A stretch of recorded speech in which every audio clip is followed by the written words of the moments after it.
Chapter 23, Respiratory Physiology, Screencast 1. This series of screencasts will be focusing on the physiology associated with the respiratory system. This first diagram here is really important. It really is just an overview of the process of respiration. Notice we're using the term respiration. If we look at the first panel, we're looking at pulmonary ventilation. Ventilation is nothing more than the mechanical movement of air into and out of the lungs. We see air containing oxygen coming into the body. Air containing carbon dioxide will be leaving. Now, next, we'll have pulmonary gas exchange. We are looking at the exchange of gases between the alveoli and the pulmonary capillaries. Within the alveolus, we will see oxygen move out of the alveolus and into the blood, whereas carbon dioxide will be moving out of the blood and into the alveolus.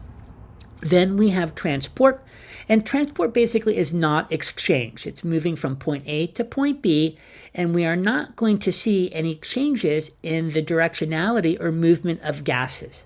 That is exchange. Transport is just movement. And then we end with tissue gas exchange, and here we see oxygen moving out of the blood and into systemic tissue, and carbon dioxide is leaving systemic tissue and into the blood. Eventually will make its way back to the lungs and be exhaled. Now, as noted in the previous slide, we first will talk about ventilation. Ventilation, or pulmonary ventilation, breathing, is just the air movement of air between into and out of the lungs. There will be two phases, and they are inspiration or inhalation and expiration or exhalation. Now, we will look at what's called quiet breathing first, then forced breathing. Quiet breathing, known as eupnea, is just the rhythmic breathing at rest. Forced breathing is going to be vigorous breathing that accompanies exercise. Now, one thing to keep in mind here is, regardless of the cost, inhalation, there's always a metabolic cost associated with. And this is due to the fact that the changes in volume of the thoracic cavity are driven by the contraction of skeletal muscle, so there is a cost associated with that. So we always have a cost associated with inhalation. On the other hand, quiet exhalation is due to the relaxation and recoil of muscles of inspiration, so there is no metabolic cost as these muscles are not contracting. Now, forced breathing, on the other hand, because we're now looking at skeletal muscles involved in this process, there is a cost associated with forced expiration. So basically, the contraction of skeletal muscle is changing the volume of the thoracic cavity, and these changes in volume result in changes in pressure between the lungs and atmosphere, and air will move from high pressure to low pressure. Air enters the lung during inspiration and will exit the lungs during expiration. Here we look at the skeletal muscles of breathing, and keep in mind we're first looking at quiet breathing. These are going to be the diaphragm and the external intercostals. The diaphragm is a dome-shaped muscle that sits up into the thoracic cavity, and the external intercostals will pull up and out on the ribs. So during quiet breathing, the dimensions of the thoracic cavity are increased by contraction of the diaphragm and external intercostals. Remember, during exhalation at rest, there is no cost, there is no muscular effort, and it is relaxation of the muscles of quiet inspiration. During forced inspiration, we will see an upward and outward pull, creating a greater change in volume. Muscles involved in forced inspiration include the sternocleidomastoid, the scalenes, serratus posterior superior, the pectoralis minor, and the erector spinae. Now, muscles of forced expiration, they will pull downward and inward. They will be the transversus thoracis, serratus posterior inferior, the internal intercostals, and the external obliques, and the transverse abdominis. Now here, this particular figure is demonstrating the dimensional changes that are associated with breathing. Let's look at inspiration first. Well, imagine that we're looking at the thoracic cavity as a box, and inspiration will result in an increase in the volume and the dimensions of the thoracic cavity. The diaphragm contracts, and this results in the vertical dimensions of the thoracic cavity increases. The ribs will be elevated and the thoracic cavity widens. These will be lateral changes, and then the inferior portion of the sternum moves anteriorly and the thoracic cavity expands. During expiration, now, once again, the thoracic cavity we're approaching as a box, the volume decreases. The diaphragm relaxes. The vertical dimensions of the thoracic cavity narrow. The ribs are depressed and the thoracic cavity narrows. There's the lateral changes. And then the inferior portion of the sternum moves posteriorly and compresses the thoracic cavity. So these are the changes in volume that are due to changes in skeletal muscle contractions resulting in these dimensional changes. Now, I'm not one to put a lot of emphasis on the name of a gas law. I will never ask you the name of gas laws, but the relationship is important. The first law that we have to address is known as Boyle's law. This is the relationship between volume and pressure. At constant temperature, pressure of a gas decreases if volume of the container increases and vice versa. So if we look at P1 and V1, they represent initial conditions, and P2 and V2, the change conditions. So keep in mind, we really are looking at an inverse relationship between volume and pressure. If I increase volume, pressure decreases. If I decrease volume, pressure increases. And we can see that demonstrated here. So we have this image here demonstrating an increased volume. So there will be more room for the molecules to dissipate their force, and pressure is lower. Here we see decreased volume. So with this decreased volume, there's not as much space for the molecules to move, and they're not really dissipating their force. Hence, pressure increases.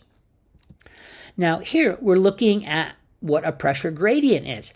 So we have to have a gradient that's going to cause air to move from one area to other. So here we're basically looking at the interconnection of two places. Air flows from high to low pressure until pressure reaches an equilibrium. Here, if we look at area A, pressure A is equal to pressure B. There's no pressure gradient, so there will be no net movement of air. If we look at the middle panel, area B increases in volume and decreases in pressure. There's now a driving force to move air from area B A to area B.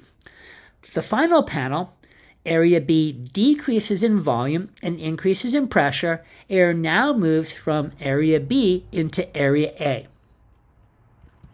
Now, when we talk about ventilation, we have to know about the pressures that are involved. The first pressure that is critical to understand is atmospheric pressure, and this is the pressure of the air in the environment. Keep in mind the air that we breathe is a mixture, and we'll talk about that in a later screencast. Now, atmospheric pressure will change with altitude, but it does not change in the process of breathing.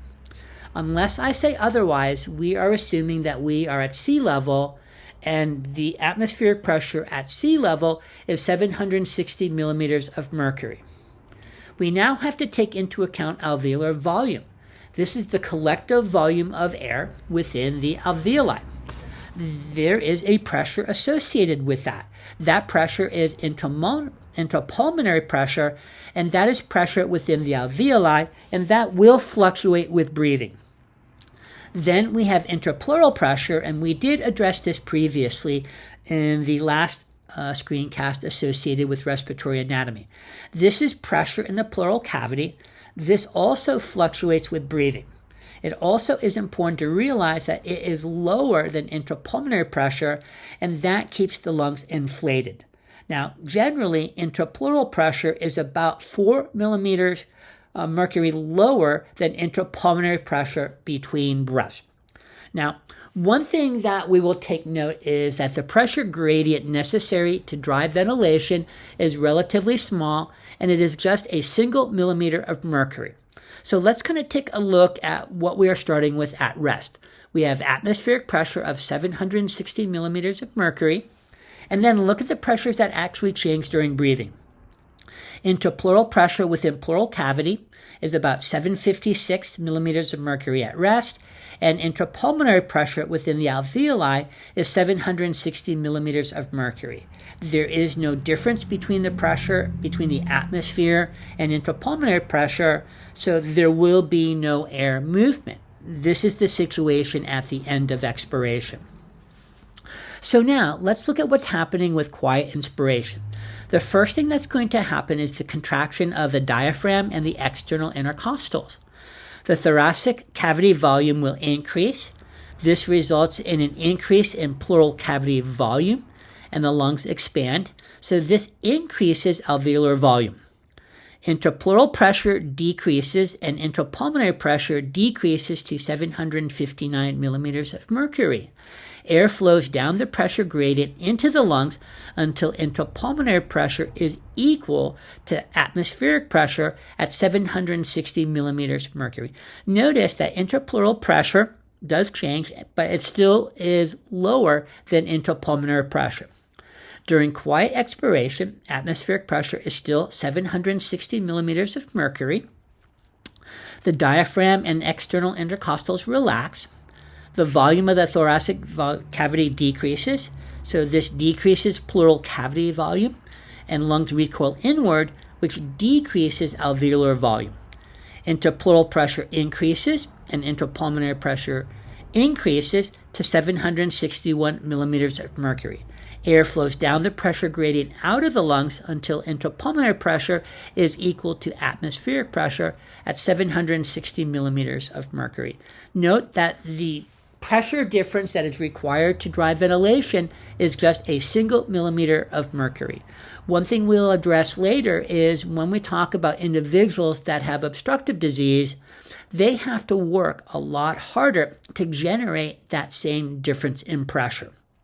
Now, let's take a look at the bottom panels. These are a little confusing, so let's break those down. So first, we'll look at quiet inspiration.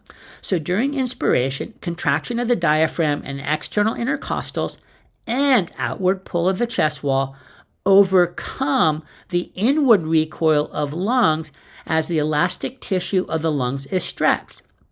If we look at expiration, the diaphragm and external intercostals relax, and the inward recoil of the lungs pulls the thoracic cavity inward. This continues until the inward recoil of lungs is equal to the outward pull of chest wall at the end of expiration.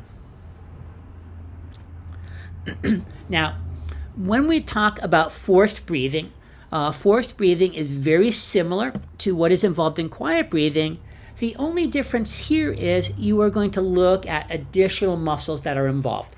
This was addressed previously when we looked at the muscles of forced inspiration and forced expiration. Because there is more muscular effort, there will be greater changes in thoracic cavity volume, resulting in greater changes in intrapulmonary pressure. If I have a greater pressure gradient, that results in more air moving into and out of the lungs. Now, when someone is forced breathing, the changes in volume are significant and readily apparent.